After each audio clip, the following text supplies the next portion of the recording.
سلم المسلمون من لسانی و یدی بھی قالت العظم نبی الیاس قالت رشوت عبداللہ بن نبی صفر و اسماعیل عن الشعب عبداللہ عبر نبی صلی اللہ علیہ وسلم قال المسلم من سلم المسلمون من لسانی و یدی والمحاجر من حجر مان اللہ عنہ قال عبداللہ قال معاویت داود نبی ہند عن عامر قال سمعت عبداللہ عامر يحدث عن وسلم قال عبدالعلا عن داود بن عامر عبد الله النبي صلى الله عليه وسلم باب رجل الاسلام افضل به قال حدثنا سيد بن جابر بن سعيد الرملي القرشي قال النبي قال ابو بردة بن عبد الله بن بردة موسى رضي الله عنه قال قالوا يا رسول الله اي الاسلام افضل قال من سلم المسلمون من لسانه ويده باب تعامل طالب الاسلام به قال نبرا حاضر قال ما ليس من الذين بالخير عبد الله بن عمر بن النبي صلى الله عليه وسلم أي الإسلام خير قال تطعم الطعام وتقرأ السلام على من عرفت ومن لم تعرف. امام بخاری نے امور الایمان کی تفسیر شروع کی ہے. ایمان کے بہت سے شعبے اور پہلے شعبے کا بیان کیا امام بخاری نے. اور امام بخاری کے تمام ابواب سے مقصد مرجئہ پر رد بھی کرنا ہے اور ایمان کے مرکب ہونے کو ثابت کرنا ہے اور مقتضیات ایمان کا بیان. مسلمان میں یہ چیزیں ہونی چاہیے. مومن سب سے پہلا شعبہ بیان کیا ہے تروک میں سے. تروک ترک کرنا، یہ کام نہ کرو، یہ ہے.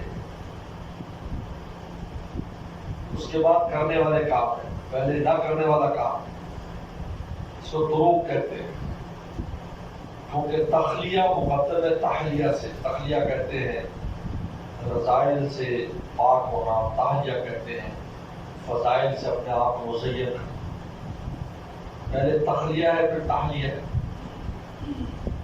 پہلا اعوذ باللہ من الشیطان الرجیم یہ تخلیہ ہے، پھر بسم اللہ الرحمن الرحیم تحلیہ ہے. ومن زحزح عن النار وادخل الجنہ، جو دوزخ سے بچ گیا پھر جنت کا بیان. پہلے وہ کام جو نہ کرنے والے وہ نہ کرو، اس کے بعد کرنے کا ہے. اس کا مطلب صرف یہی مولانا رومی نے یہی تو کہا ہے اے دوست اول دفع شر مشک، سب سے پہلے چوہے کے شر سے بچنے کی فکر کرو. بعد ازاں انبار کے اندر کوش کرو، پھر گندم کے ڈھیر جمع کرو. وہ جو تروک ہوتے ہیں یعنی جس کا نام تقویٰ ہے، گناہ سے گناہ ہوتے ہیں، وہ انسان کے اعمال صالحہ کو بھی خراب کر دیتے ہیں. ان میں گھوڑوں میں رنگ نہیں رہتا جو ہونا چاہیے. اس لیے امام بخاری کہتے ہیں کہ یہ چیزیں نہیں ہونی چاہیے. اس نے تروک سے شروع کیا. یہ عجیب ترتیب ہے. پھر کرنے کا کام ہے. پھر ہے نفع الخیر، ایصال الخیر الی الغیر. پھر آگے پہلے ہے کہ یہ کام نہ کرو، اس کے بعد یہ کہ دوسرے کو نفع پہنچاؤ، اس کے بعد یہ کہ دوسرے کو اپنے برابر بنا لو، اس کے بعد یہ کہ رسولہ پر جان دے دو. آگے بڑھا رہا ہے، سیڑھی در سیڑھی آپ کو چڑھا رہا ہے. پہلے یہ کام نہ کرو، کم از کم یہ نہ ہو. فائدہ نہیں دیتے تو ایذا نہ پہنچاؤ. باب المسلم حدیث ہے. المسلم الف لام کمال کا، اس کو کہتے ہیں کمال کے لیے. المسلم کامل مسلمان وہ ہے. یا الف لام قابل مدح ہے، قابل تعریف مسلمان وہ ہے. من سلم المسلمون، کے محفوظ رہے دوسرے مسلمان من لسانی ہو یا دوسری زبان سے، اس کے ہاتھ سے، اس کی زبان سے ہاتھ سے دوسرے مسلمان محفوظ رہے. من سلم المسلمون من لسانی ہو، زبان پر ہاتھ سے دوسرے مسلمان. المسلم اصل میں اسلام کا بات سلامتی ہے. اب یہ ایذا پہنچا رہا ہے تو اس میں تو باتیں ہی نہیں ہے. اسلام تو ہے، سلامتی سلامتی کا رہے. دوسرے کو ایذا دے رہا ہے، ایذا پہنچا رہا ہے، زبان سے پہنچا رہا ہے.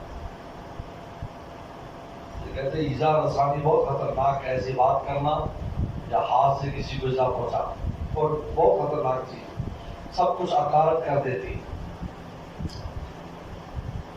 تو زبان مقدم کی کو زخم، زبان کا زخم ختم نہیں ہوتا، آپ کا ختم ہو جاتا ہے، زبان کا ختم نہیں ہوتا. انسان کو بات یاد آتی رہتی اس موقع پر یہ کہا تھا یا مجھے یہ کہا، آپ کا زخم تو بعد میں مرتبہ ہوتا ہے، ٹھیک ہو جاتا ہے. کیا جراحات السنان لہت تیام ولا یلتام ما جرح اللسان، شرح جامی میں جو سنان ہوتے ہیں نیزے کے زخم وہ ٹھیک ہو جاتے ہیں، زبان کا زخم ٹھیک نہیں ہوتا. اس لیے یدی پہلے زبان کا ذکر کیا رسول اللہ نے، لسانی سے زبان سے انسان کو ایسی کوئی بات نہیں کرے تو ایزا رسان، وہ کہتے ہیں میں یہ کہہ دے، یہ کوئی کمال نہیں، شناب کوئی کمال نہیں، چپتی بات کرتے نا، یہ کوئی کمال کی بات نہیں، خوش ہوتے لوگ. باللسان وہی جاتی، زبان چڑھانا بھی شامل ہے اس کے اندر. زبان کو مقدم کیا کیونکہ اس کا کثیر الوقوع ہے یہ ایزا. وہ کہتے ہیں میں نے بات ہی تو کی ہے، میں نے کوئی تھپڑ مارا، میں نے چوری کی، یہ کیا بات ہی تو کی. یدی یہ ہاتھ سے ایزا دینا، اس میں لکھ کر خط لکھنے مراد ہے، میسج کرنا بھی مراد ہے، موبائل پر ہاتھ سے ہوتے ہیں وہ بھی مراد ہے، اس سے پہنچاتا ہے، ہاتھ سے ایزا پہنچاتا ہے، لکھ کر پہنچاتا ہے. اور چیزیں یعنی مراد ہے ایزا پہنچانا، کسی اور طرح بھی پہنچا سکتا ہے، لیکن چونکہ دو اعضاء ایسے ہیں زبان اور ہاتھ سے جو کثیر الوقوع ہے جس سے ایزا، اس لیے پیغمبر سے ذکر کیا. باللسان یا پہلا شعبہ بنایا ہے، پہلا شعبہ طرق میں سے یہ کام نہ کرو، کم از کم یہ کام نہ کرو، ایزا تو نہ پہنچاؤ، فائدہ نہیں دے سکتے، تمہاری ذات سے ایزا نہ ہو. اس لیے کہ اللہ والے نے کہا نا، زندگی اس احتیاط سے گزری، زندگی اس احتیاط سے گزری کہ آشیانہ کسی شاخ پہ پار نہ ہو، ایسی زندگی بسر کرو. آپ تکلیف تو ہے کہ سننا اور خون دینا تو بہت آسان لگتا ہے، اس میں سب کچھ اپنے اوپر برداشت کرنا پڑتا ہے، لیکن کاظمین الغیظ کہہ کر اسی لیے تو تعریف کی کہ غصہ پی جاتے ہیں، آتا ہے پی جاتے ہیں. پینے کا مطلب کیا ہوتا ہے؟ آتا ہے پی جاتا ہے. قسم کہتے ہیں مشکیزے کا منہ بند کر، جب پانی ایسے سور مارتا ہے نا مشکیزے سے نکلنے کے لیے، اس کا منہ بندہ ہوتا ہے باہر. والمہاجر ما ہجر ما نہى اللہ، اور کا مہاجر کامل وہ ہے جو اللہ کی جو ہے منع کردہ چیزوں کو چھوڑ دے. ہجرت کر وطن سے تو وہ ہجرت کی لیکن حرام کام نہیں چھوڑ رہا، یہ مہاجر نہیں، کامل مہاجر نہیں. ہجرت دو ہے، ظاہری اور باطنی. ظاہری یہ کہ بلاد کفر سے بلاد ایمان میں آنا، بلاد اسلام. اور ہجرت باطنی کیا ہے؟ گناہوں کو چھوڑنا. کیا بھی طرق میں سے کہ وہ چھوڑ دے، وہ کام نہ کرے جس پر اللہ نے منع کیا. جب وطن چھوڑ دیا ہے تو وہ کام بھی چھوڑ دے جو اللہ کو ناراض کرنے والا. کامل مہاجر وہ ہے. اور بعض روایات میں بخاری میں تو دوسری بات میں آتا ہے المجاہد من جاہد نفسا، کامل مجاہد وہ جو اپنے نفس کے ساتھ جہاد کرتا ہے. یہ تیسرا ٹکڑا بھی بعض روایات میں آتا ہے. اس کے بعد امام بخاری رحمۃ اللہ علیہ قال عبداللہ سے سند پر بحث کر رہے، قال ابو معاویہ انا ضربی ہند انا عامر قال سمعت عبداللہ عمر يحدث عن وسلم. یہ امام بخاری شابی کا تعارف کرا رہے ہیں، جو اوپر سند میں شابی آیا تھی، شابی اوپر دیکھو متن میں شابی ہے جی، شابی عبداللہ عمر. تو شابی کا نام عامر ہے، شابی لقب ہے، عامر نام ہے. امام بخاری نے آئے دوسری سند کہ عامر اور شابی ایک ہی آدمی. اور دوسرا کہ شابی سے جو روایت متن میں آئی وہ عن کے ساتھ ہے، عن شابی عن عبداللہ بن عمر عن. اور عن آنا سے جو روایت ہوتی ہے عن آنا سے، اس میں احتمال ہوتا ہے کہ شاید سما نہ ہو. یاد رکھو معانان جو روایت ہوتی ہے معانان عن آن کے ساتھ، اس میں یہ احتمال ہوتا ہے کہ شاید اس میں کوئی راوی متصل نہ ہو، اس لیے کہ تصریح نہیں ہے. امام بخاری دوسرا رہا کہ سمیتو